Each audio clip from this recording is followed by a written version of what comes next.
માટેનો છઠ્ઠો પદાર્થ છે લીમડાના પાંદડા।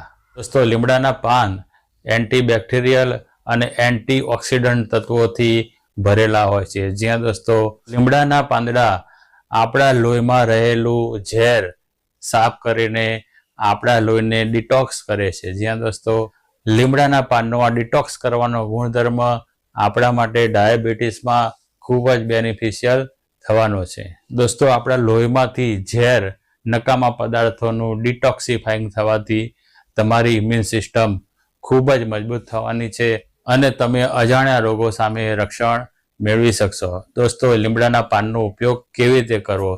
તો દોસ્તો અઠવાડિયામાં એકવાર, જ્યાં દોસ્તો અઠવાડિયામાં એકવાર લીમડાના પાંદડા ઉકાળીને એની જે ચા બને કે એનું જે પ્રવાહી બને એ તમારે લેવાનું છે।